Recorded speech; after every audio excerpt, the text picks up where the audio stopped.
Hello, मैं हूं हरप्रीत। आज हम बात करेंगे रिसेप्टिव लैंग्वेज स्किल्स के बारे में। बच्चों में रिसेप्टिव लैंग्वेज स्किल्स कम होने की वजह से बहुत ज़्यादा प्रॉब्लम्स होती हैं। चाहे बच्चे को ASD है या फिर स्पीच को लेकर कोई और डिफ़िकल्टीज़ हैं, कई बार वजह होती है बच्चों में रिसेप्टिव स्किल्स का कम होना। एकोलेलिया का भी एक बहुत बड़ा जो डीप रूटेड कॉज है वो बच्चों में रिसेप्टिव स्किल्स का कम होना है, रिसेप्टिव लैंग्वेज स्किल्स का कम होना। रिसेप्टिव का मतलब है कि हम चीज़ों को कितना अंडरस्टैंड कर पा रहे हैं, जो हम चीज़ बोल रहे हैं बच्चा उसे कितना समझ पा रहा है। अगर आप वर्ड्स की भी बात करें या सेंटेंस, अगर हमने छोटी सी कमांड बच्चे को दी है कि ये बॉल इसमें डाल दो, बॉल को इसमें डाल दो, तो बच्चा शायद बॉल भी नहीं जानता है कि इसे बॉल कहते हैं।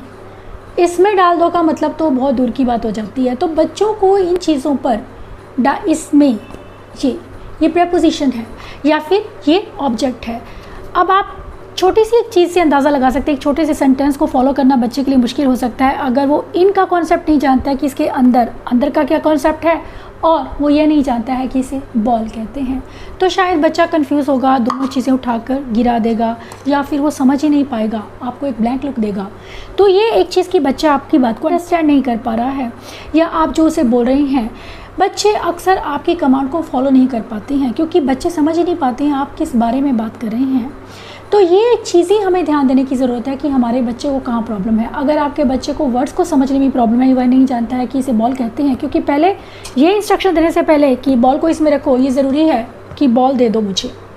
अगर बच्चा आपको बॉल उठा के दे रहा है तो इसका मतलब वो समझता है कि इसे बॉल कहते हैं। पहले बच्चे को वर्ड्स की आइडेंटिफिकेशन सिखाना ज़रूरी है अगर हम रिसेप्टिव की बात करते हैं, क्योंकि बच्चों में रिसेप्टिव वोकेबुलरी कम होने की वजह से भी बच्चों में स्पीच फंक्शनल नहीं आ पाती है। और फंक्शनल स्पीच के लिए बच्चे अपनी नीड्स तक कम्युनिकेट नहीं कर पाते हैं, क्योंकि बच्चे जानते नहीं है इसे खाना कहना या मुझे पानी कहकर मांगना है। ज़रूरी है कि बच्चों को आप ये सब वर्ड सिखाएं जो स्पेशली बहुत ज़रूरी हैं उसके लिए। ज़्यादातर मैंने देखा है स्पीच थेरेपी में ज़्यादातर कुछ एक वर्ड्स लिए जाते हैं जिनकी पिक्चर्स उनके सामने होती हैं। एनिमल्स की मैं बात करूं, कलर्स की मैं बात करूं, कुछ लोगों का कहना है कि हमारे बच्चे को animals, fruit name, colour name सब कुछ पता है, लेकिन यह नहीं पता है कि मुझे खाना कैसे मांगना है, कि इसे खाना कहना है, मुझे रोटी दे दो या मुझे पानी दे दो, खाना दे दो। ये चीज़ें बच्चे नहीं कम्युनिकेट कर पाते हैं। बच्चा आपको अपनी बेसिक नीड नहीं बता रहा है, तो ज़रूरी है कि हम बच्चे को वो चीज़ें जल्दी सिखाएं जो वो डेली लाइफ में यूज़ करने वाला है, क्योंकि ये चीज़ें बच्चे जल्दी सीखते हैं जिन चीज़ों में बच्चों का इंटरेस्ट होता है। कुरकुरे हैं, बिस्किट हैं, रोटी है, पानी है, ये बच्चों को रोज़ चाहिए। और अगर आप ये वर्ड्स पर बच्चों के काम करते हैं तो बच्चे अपनी नीड्स को कम्युनिकेट करना शुरू करते हैं। वो समझ जाते हैं कि मुझे इसे पानी बोलना है, ये इसे बॉल बोलना है। तो ये चीज़ें आपको बहुत ज़रूरी है बच्चों को बतानी। इसे हम रिसेप्टिव वोकेबुलरी कहते हैं। रिसेप्टिव वोकेबुलरी में अगर आपका बच्चा ऑब्जेक्ट्स चीज़ दे देता है तो आप बच्चे को, अगर आपका बच्चा वर्बल है तो आप उससे पूछ सकते हैं कि ये क्या है। अगर वो नहीं देख रहा है आपको, क्योंकि जब बच्चा नहीं जानता है तो बच्चा वर्बल है तो वो तब भी चुप रहेगा क्योंकि वो जानता नहीं है। या फिर अगर वो कुछ भी नहीं जानता, हो सकता है वो कुछ और बोलना शुरू कर दे, तो उससे पहले आप उसे बताएंगे बाइक, इस तरह से, ताकि वो मिस्टेक होने का चांस ही ना रहे, बच्चे को समझ आ जाए कि मुझे इसे बाइक बोलना है। जब आप स्पीच थेरेपी बच्चे को समझ के करते हैं तो कभी भी आप फेल नहीं होते हैं और आपके बच्चे चीज़ों को जल्दी समझना शुरू करते हैं। अगर आपका बच्चा नॉन वर्बल है तब भी कोई टेंशन नहीं आपको करने की ज़रूरत है कि बच्चे को कैसे मैं सिखाऊंगी कि बच्चा नॉन वर्बल है। तो आप उसके लिए बच्चे को बोल सकते हैं कि मुझे बाइक दो। बच्चा उठाकर आपको बाइक दे रहा है तो इसका मतलब वो समझता है कि इसे बाइक कहना है। दूसरी चीज़ होती है कि बच्चे आपकी कमांड को फॉलो नहीं करते हैं। अगर आपने बोला है कि वो चीज़ मुझे उठाकर दे दो, या वो पहले तो उसे उठाना है फिर उसे देना है, ये 2 स्टेप, इसे हम 2 स्टेप कमांड कहते हैं। अगर आपका बच्चा 1 स्टेप इंस्ट्रक्शन को फॉलो नहीं कर रहा है तो हम कभी भी उसे 2 स्टेप कमांड नहीं देंगे। हम बच्चे को सिंपली बोलेंगे कि वहाँ जाओ, बॉल उठाओ और मुझे दे दो। बच्चे को जेस्चर्स को यूज़ कीजिए, ब्रेक कर दीजिए कमांड को, ताकि आपका बच्चा इजीली उस चीज़ को अंडरस्टैंड कर पाए। दूसरी चीज़ होती है कंसंट्रेशन कम होने की वजह से भी कई बार बच्चे आपकी कमांड बात पर ध्यान नहीं दे पाते हैं, इसलिए भी फॉलो नहीं कर पाते हैं। वो वहाँ जाते हैं और वहीं पर लॉस्ट होकर रह जाते हैं, उन्हें समझ में नहीं आता कि मुझे क्या लेना था या मम्मी ने मुझे क्या बोला था। तो आप उस चीज़ को लेकर ध्यान देंगे। अगर आपके बच्चे को कॉन्सनट्रेशन को लेकर इश्यूज़ हैं तो आप उस कमांड को रिपीट करेंगे।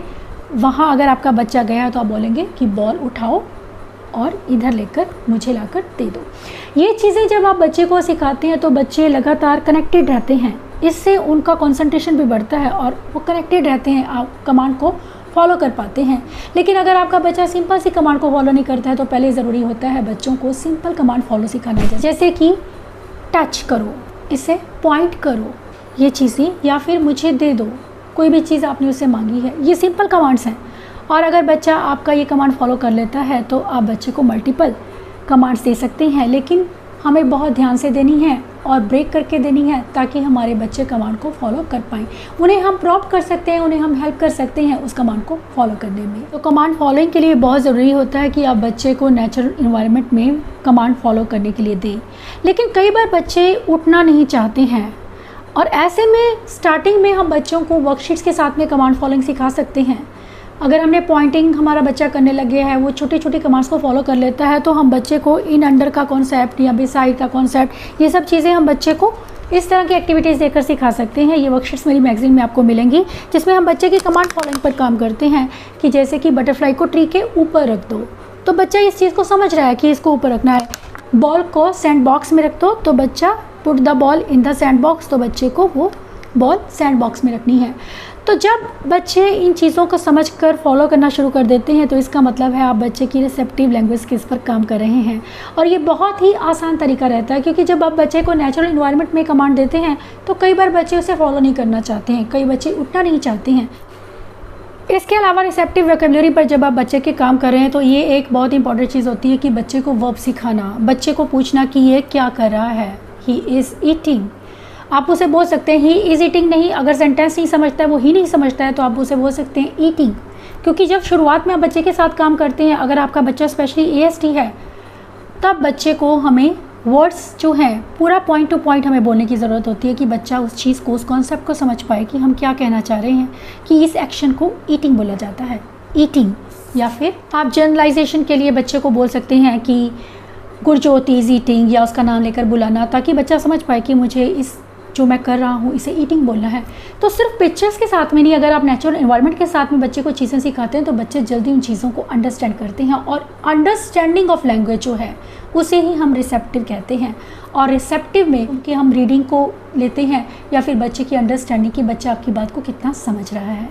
अब एक चीज़ होती है कि बच्चे कई बार चीज़ों को, क्लास को नहीं समझते हैं। अगर मैंने 2-3 चीज़ें, ग्लास रखा है, एक चम्मच रखा है, एक बॉल रखी है, तो मैंने बच्चे से पूछा है कि टॉय मुझे दे दो उठाकर, तो बच्चे नहीं देते हैं क्योंकि वो जानते ही नहीं है कि बॉल एक टॉय है, इसे टॉय भी कहा जा सकता है। तो ये चीज़ें कि जिस तरह से आपका बच्चा अगर बॉल समझने लग गया है तो उसे आगे एक्सपेंड करना, उसकी अंडरस्टैंडिंग को बढ़ाना बहुत ज़रूरी है। बच्चे को क्लास आइडेंटिफिकेशन सिखाना कि ये जो है इसे टॉय बोलना है, या अगर सोफ़ा है तो वो फर्नीचर है, उसे हम फर्नीचर भी बोल सकते हैं। ये चीज़ें, अगर काऊ है तो उसे एनिमल भी बोला जा सकता है। तो ये चीज़ें बच्चों को सिखाना, क्लासिफिकेशन सिखाना ज़रूरी है बच्चों को उनकी, जब आप रिसेप्टिव पर काम करते हैं। इसके अलावा बच्चों को फंक्शन बताना कि किससे हम खेलते हैं। अगर आपने सामने उसके 3-4 चीज़ें रखी हैं और आपने बीच में बॉल रखी है और उससे पूछ रही हैं कि हम किससे खेलते हैं, तो बच्चा आपको उठाकर अगर बॉल देता है तो इसका मतलब वो जानता है कि इसके साथ हम खेलते हैं। लेकिन अगर आपका बच्चा नहीं जानता है तो आप उसे ये सब चीज़ें सिखाएंगे। इसके बाद बात होती है कि जब हम बच्चे को चीज़ें ये सिखा रहे हैं तो बहुत ज़रूरी होता है बच्चों को यह भी सिखाना कि अगर हम बच्चे को पूछ रहे हैं कि मुझे येलो बॉल दे दो, तो बच्चा आपको, जैसे ये 2 चीज़ें मैंने उसके सामने रखी हैं, अगर मैंने बोला है कि मुझे येलो बॉल दे दो, येलो बॉल मीन्स ये बॉल येलो है, या कौन सी चीज़ है जिससे हम खेलते हैं, या कौन सी चीज़ है जो गोल है वो मुझे दे दो। आप किसी भी तरह से बच्चे को अलग अलग तरह से क्वेश्चंस कीजिए ताकि बच्चे को वो स्टिमुलेशन मिल सके जो उसकी रिसेप्टिव वोकैबुलरी के लिए बहुत ज़रूरी है। इसके अलावा बात आती है WH क्वेश्चंस की। बच्चों को WH क्वेश्चन सिखाना कि ये क्या है। अगर आपका बच्चा ये जान गया है कि इसे बॉल कहना, तो आप पूछ सकते हैं कि ये क्या है, या फिर ये कौन लेकर आया, इसके साथ क्या करते हैं। ये सब चीज़ें हम जब बच्चे को क्वेश्चन आंसर करते हैं तो उससे बच्चा अगर आपका सही जवाब दे रहा तो इसका मतलब वो चीज़ों को जानता है। अब अगर हमने बच्चे को ये सिखा दिया कि ये बॉल है, अगर हम उससे पूछ रहे हैं कि ये क्या है और वो आपको आंसर करने की बजाय बोल रहा है कि ये क्या है, इसका मतलब है कि बच्चे की रिसेप्टिव में प्रॉब्लम है। बच्चे को आपको पहले सिखाने की ज़रूरत है कि इसे बॉल बोलना है। और अगर आपके बच्चे को को ले लिया है तो उसे हम यह पूछ कर कि ये क्या है, हम कहेंगे बॉल। साथ के साथ क्वेश्चन के साथ हम आंसर भी करेंगे ताकि बच्चा हमारे आंसर को रिपीट करे, ना कि क्वेश्चन को। ये एक बहुत अच्छी स्ट्रेटेजी रहती है जब आप जिन बच्चों को ले लिया होता है, जो आपकी बातों को रिपीट करते हैं, उनके साथ काम करने की। अब जो नेक्स्ट चीज़ होती है, नेक्स्ट लेवल पे जब हम आते हैं तो हम बच्चे की को स्टोरी सुनाते हैं। स्टोरी में आपका बच्चा कितना आपकी बात को समझ पा रहा है, क्वेश्चंस को कितना समझ पा रहा है, क्वेश्चंस में व्हाट का मतलब क्या है, वाई का मतलब क्या है, हु का मतलब क्या है, व्हेन का मतलब क्या है, ये सब चीज़ें बच्चों को सिखानी ज़रूरी है जब आप स्पेशली बच्चे की रिसेप्टिव पे काम कर रहे हैं। इसके लिए बहुत अलग अलग स्ट्रेटजीज़ होती हैं जो हमें बच्चों को सिखाने की ज़रूरत होती है। और अगर आप मेरे लैंग्वेज के वीडियोस देखेंगे तो आप धीरे धीरे इन चीज़ों को भी समझ पाएंगे कि हमें किस तरह से कॉन्सेप्ट्स पर काम करना है।